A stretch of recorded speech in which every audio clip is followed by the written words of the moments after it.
Hello guys, welcome back to my channel. For today's video, we will review this 2025 Toyota Fortuner Q variant 4x2 automatic transmission. Yung color po pala nito is black mica. And of course, yung price po pala nito is 2,215,000 pesos SRP. Right? So titingnan natin guys kung ano yung mga nasa loob dito or ano yung mga nabago dito. Let's go!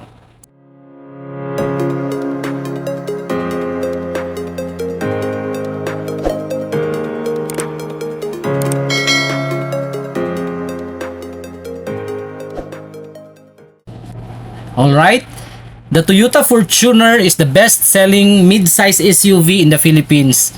This leather frame vehicle has been around since the early 2000 and has since become household name. This Toyota Fortuner is a body-on-frame SUV that rides on the IMB platform. The Hilux and the Innova share the same platform along with the engine options but with different outputs depende po sa variant. Design-wise, the refreshed version or variant of this Fortuner is sleeker than before. Plus, buyers get to opt for a sportier, more rugged LTD trim, which could either be the 4x2 or 4x4 variants. So, ito po yung Q variant guys. Kung mapapansin natin, ito yung the look and feel of the LTD trim. Pero mapapansin natin na Q kasi yung headlight niya is hindi yung split type projector. Okay, though this is an LED pa din na naka-projector type.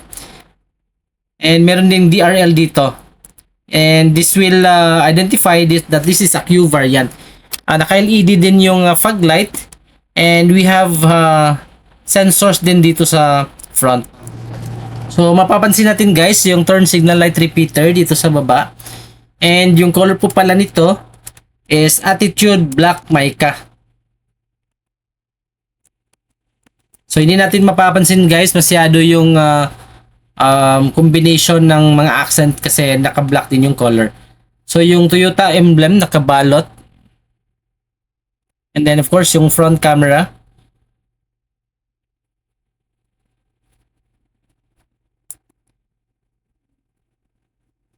So I believe walang pinagkakaiba in terms of the design and the look and feel dito sa front except doon sa headlight.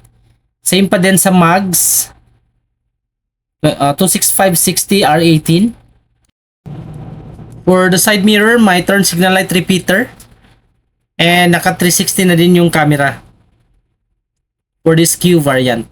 Dito sa side profile, merong step board. Matte black finish. Hindi po siya madulas. And sa handle, naka chrome accent, keyless entry. So in terms of the braking force, dito sa likod, naka ventilated disc brake po. And then Bridgestone pala yung mga tires. Ka-shark fin yung antenna. May roof rail.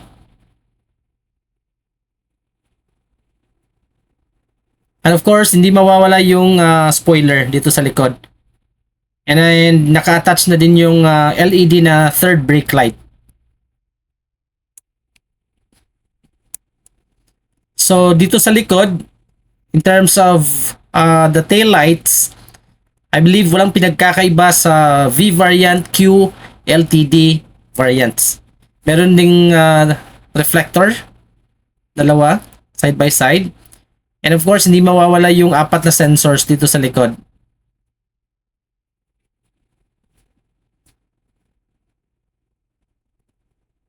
So, hindi masyadong makikita yung accent dito sa Fortuner na word.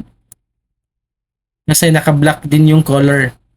And naka-embed na din yung rear camera.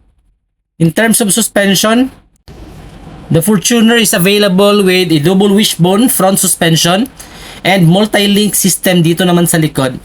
Both suspension types are fully independent and promise better ride. Pero based po sa observation natin, medyo matagtag talaga si Fortuner compared to other competitors. Medyo lang. No? So parang bumpy yung ride niya, especially pag long drive. So dito tayo sa cabin, mapapansin natin guys, naka all black yung theme dito. Pero yung dito sa baba or sa taas ng cabin, sa roof, hindi siya black. Kasi yung black color is nasa LTD lang. Dito tayo sa side profile, naka leather with white stitching. And parang may silver accent and chrome yung handle. So naka all power naman yung mga windows. Yung control ng side mirror, yung lock unlock, ang pag auto fold ng side mirrors.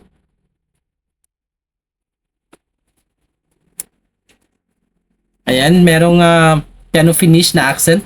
And kay yung cup holder, yung speaker, and then naka-electronic na po yung seat adjustment. And meron na din siyang built-in na side step seal. So maganda din yung quality ng leather guys, with white stitching. So ito yung adjustment ng upuan, naka-electronic for this queue. Ayan.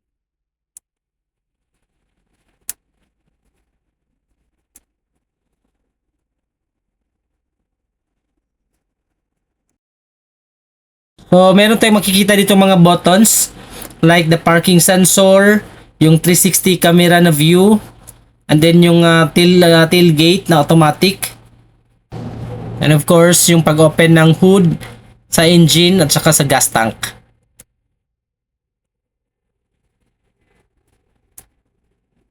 Right, so pasok tayo guys.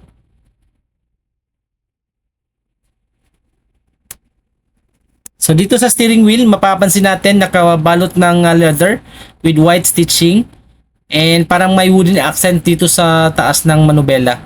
And then of course, meron na din yung control for the infotainment.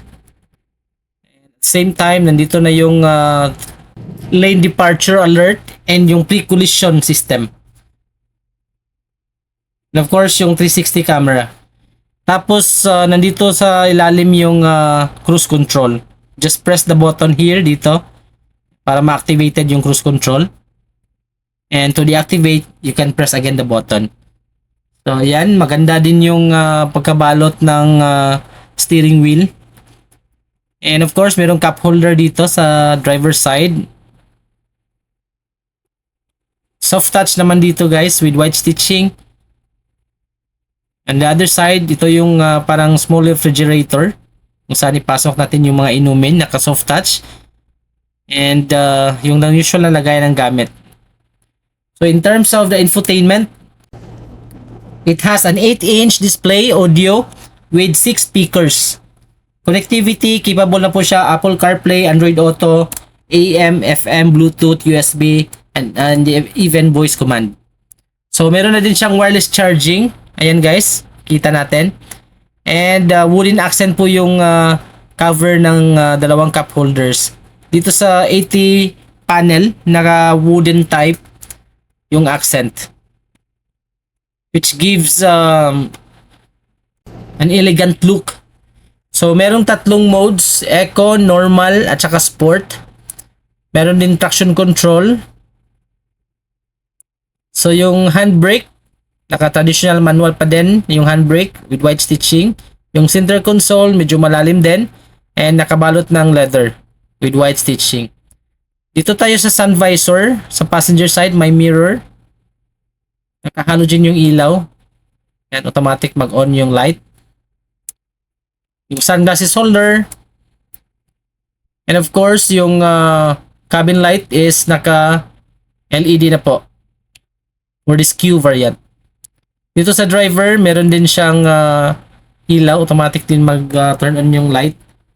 Naka-halogen yung ilaw. Yung center mirror.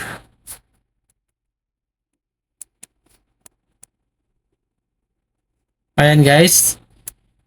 For the second row and third row perspective.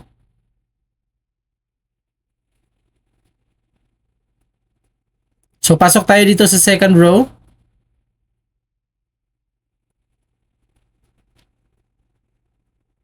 Yan. Ayusin muna natin. So yung comment ko lang talaga dito sa Fortuner is wala tayong nakikita ditong grab handle dito sa side. Kung aakyat tayo dito, mahirapan tayo kasi walang grab handle. So meron siyang cup holder, speaker, chrome accent dito sa handle, and yung built-in na side step seal. Yan, ito yung sinasabi ko, walang ano dito compared to other competitors na meron. Supposedly meron yan kasi mataas yung ground clearance ni Fortuner as an SUV, so mahirapan tayo sa pag-akyat, lalong-lalo na sa mga elderly. So in terms of space, okay din naman. Spacious din naman yung ano dito, legroom. And then yung pocket, yung hook that can carry at most 4 kilograms. Same din on the other side. Meron din pocket. And then meron tayong nakikita ditong lagay ng gamit, cellphone, and then yung socket. And sa baba, merong USB ports.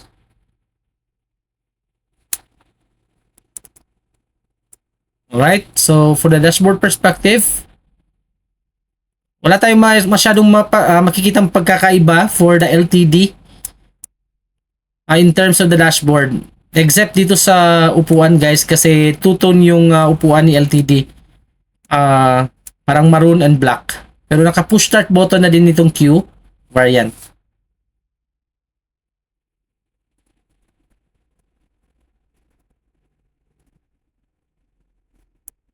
Alright, so dito sa side, meron namang grab handle, yung aircon vents, dalawa, side by side. Ayan. And of course, yung control ng AC, naka-LED na din yung cabin light dito sa second row. Yung control ng AC. Then yung center console na may cup holders.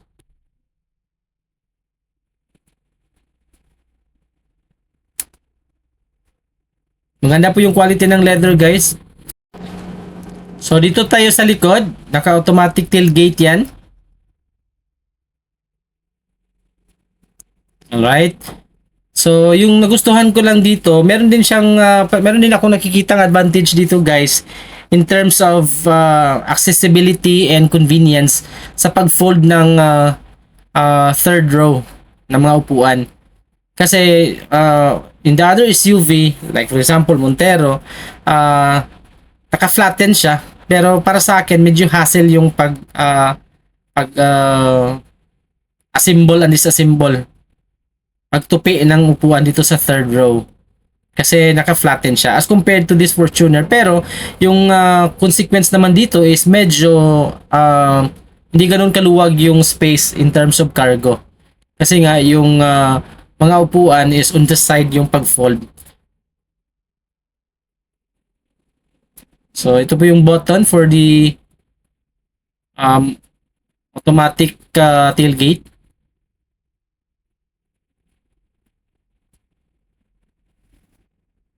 Ayan.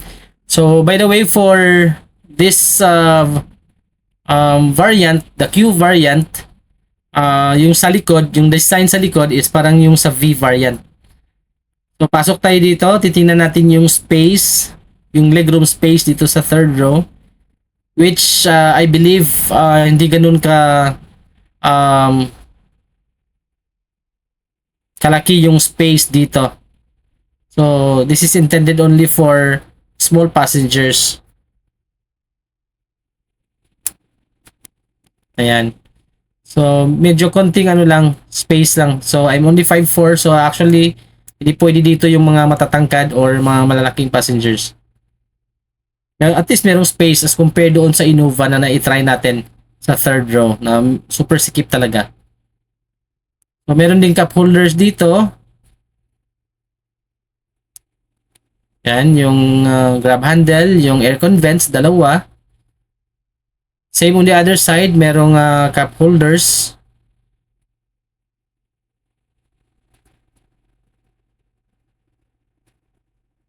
Ayan, lagay ng gamit.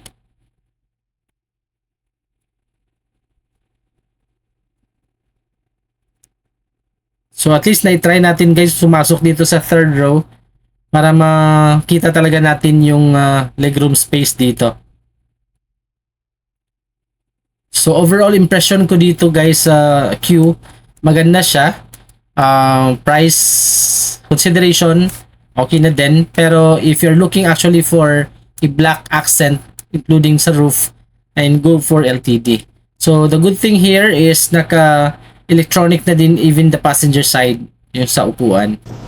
Pero I believe for this variant, the Q variant, wala po siyang capability na ma-activate yung ma-ventilated yung mga upuan. So unlike doon sa LTD na variants. So in terms of safety, meron siyang driver's airbag, front passenger's airbag, 2 side airbag, 2 curtain airbag, and the knee airbag. So okay na din yung in terms of safety and security for this Toyota Fortuner Q variant. Alright, so I hope nagustuhan ninyo yung review natin and nakita ninyo yung gusto niyo makita for this 2025 Toyota Fortuner Q variant. Thank you guys for watching and see you sa mga next video natin. Huwag niyong kalimutan i-subscribe ang channel ko and i-hit na din yung notification bell for updates.